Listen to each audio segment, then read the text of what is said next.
Em 1936 o rádio chegou a Santa Catarina. A Rádio Clube de Blumenau foi a pioneira. Só 5 anos depois é que ela teve uma concorrente aqui no estado, a Difusora de Joinville, e em 42 a Difusora de Itajaí. Só 7 anos depois da inauguração da emissora de Blumenau é que a capital teve a sua primeira emissora, a Rádio Guarujá. E 2 anos depois Joaçaba inaugurava a Rádio Sociedade Catarinense. Uma rádio que tinha auditório próprio, mas que era muito pequeno para aquele evento. Então, a inauguração oficial da Rádio Catarinense aconteceu no Cine Imperial. Esse cinema era grande, ele tinha o mezanino, né? Ele tinha muitas poltronas de madeira, a quantidade de pessoas ricamente trajadas, com traje social, para ir ao cinema e para ir à inauguração da emissora Rádio Catarinense, que em 1945 então chegou em Joaçaba. 11 anos depois, ela encontrou uma concorrente do outro partido, porque a Rádio Catarinense era de propriedade do pessoal da UDN, encabeçado pelo prefeito, entre 54 e 55, o senhor Albino Biagio Sganzella, o pai do nosso cineasta maior aqui do estado, o Rogério Sganzella. E em 56, o lado do PSD, concorrente da UDN, também instalou uma emissora, a Rádio ZYT31, Rádio Ervaldo Oeste Limitada, fundada pelo senhor Guerino Dalcanali, com alguns sócios que eram também políticos, como o deputado Nelson Pedrini. O governador da época também fazia parte dessa sociedade, por causa da importância dos meios de comunicação. Hoje nós temos uma multiplicidade de formas de comunicação, mas naquele tempo o rádio era o principal deles. Antes de termos emissoras em Joaçaba, existia um sistema de cornetas, de alto-falantes, instalado em postes na Avenida 15, que era dos irmãos Munareto. Eles até exploravam comercialmente isso, faziam propaganda de bailes, de alguma promoção em lojas, tocavam músicas que as pessoas ofereciam. Outro local onde também funcionava um sistema semelhante era nas festas de igreja. Aqui na esquina onde é o Bonato, naquela sinaleira ali, era um muito pequeno o trânsito de carros naquele tempo. Então eram instaladas as barraquinhas na rua, as barraquinhas das diversas atrações, fosse comida, bebida, ou cavalinho, ou roda da fortuna, essas coisas assim que movimentam as pessoas nas quermesses. E ali havia um sistema de oferecer músicas. Geralmente quem estava paquerando uma moça mandava uma música para ela, mas sempre de forma muito discreta. O rapaz de gravata borboleta preta oferece para a moça de vestido amarelo de bolinhas, sabe? Então as pessoas evitavam dar o nome porque estaria expondo o motivo da paquera. Então era um sistema muito interessante esse. Em alguns filmes a gente percebe até que é retratada essa maneira de comunicação através das ondas do rádio, que no caso era um simples alto-falante ali mesmo, né? As duas emissoras de Joaçaba tinham auditório próprio. Eu não consegui fotos disso, embora eu tenha começado a fazer rádio em 1966, em outubro devo fazer 50 anos que eu estou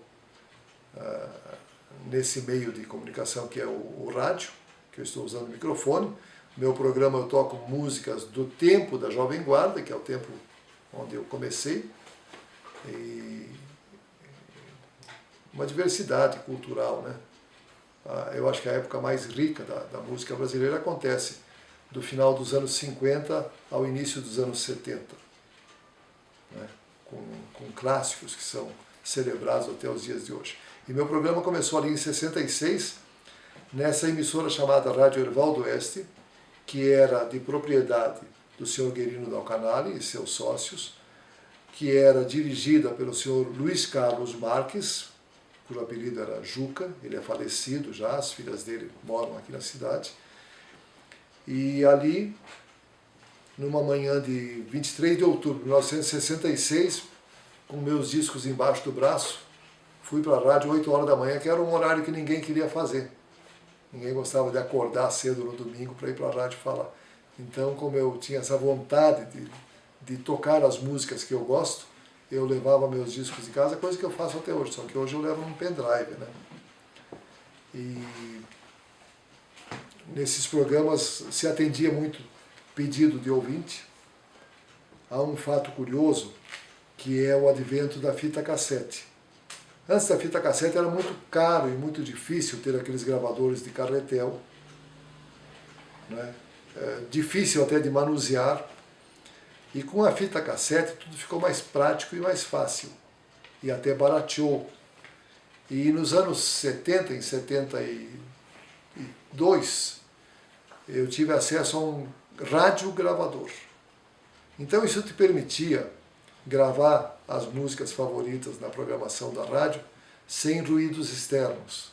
Porque antes você podia ligar o microfone na frente do rádio, ia pegar ronco, ia pegar barulho de carro na rua. Ali não, ia direto.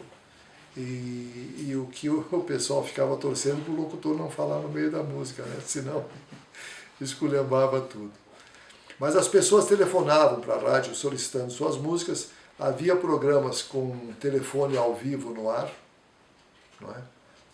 Havia programas de perguntas e respostas, ou de curiosidades, ou de conhecimentos gerais, ou toca determinada música em rotação acelerada, para ver quem consegue adivinhar quem está cantando.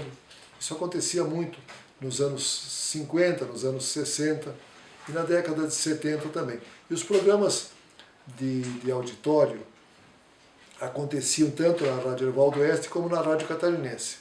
Ali despontavam nomes como o Pimpinela, o Parafuso. São comunicadores mais antigos que eu me recordo, que tinham programas de auditório e que eram grandes comunicadores, não eram pessoas mais alegres, bastante comunicativas. E as pessoas procuravam vir ao auditório da rádio para conhecer os cantores, geralmente os humoristas, as duplas sertanejas, que na época tinha muita, tinha o Trio da Serra, que até em 1960 e pouquinho, na primeira metade da década de 60, eles tinham um programa no sábado à tarde na Rádio Ervaldo Oeste, e eles foram de carona com o seu Albino Carlot, que era motorista de caminhão da firma Saulo e Paioncelli, e viajava a São Paulo levando os produtos daqui para lá, num caminhão frigorífico. E ele levou de carona esses integrantes do Trio da Serra, e eles já haviam marcado na gravadora Companhia Brasileira de Discos, a CBD, depois distribuída pela Philips, já haviam marcado a gravação de um compacto duplo. O compacto é o disco com 2 músicas de cada lado, em vinil, e eu tive acesso a essa gravação. Eu não tenho o CD, ou o compacto duplo, né, o vinil, mas através do senhor Antônio Nilson Ramela, que adquiriu o acervo dessa Rádio Ervaldo Oeste, eu tenho essas músicas gravadas então em MP3.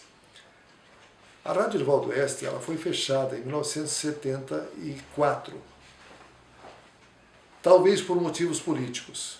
A alegação oficial do DENTEL, o órgão Departamento Nacional de Telecomunicações na época, era que ela descumpria a legislação, porque a autorização que essa emissora tinha era para funcionar em Ervaldo Oeste.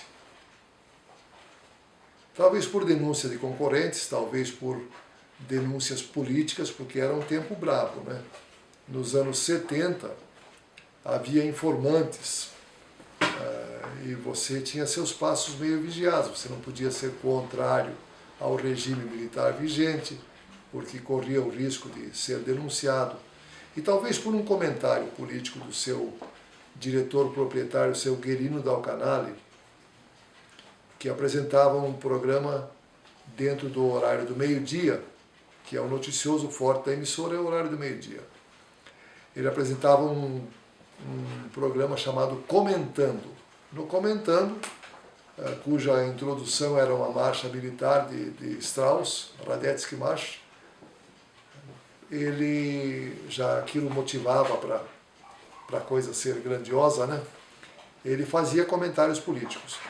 Enquanto na rádio catarinense, o seu diretor, Miguel Kalinowski, do lado da UDN, ouvia no rádio o que o PCdista falou e o udenista respondia em seguida, quando era atacado o seu partido, por exemplo, ou alguma questão administrativa municipal, já vinha a resposta de bate-pronto em seguida.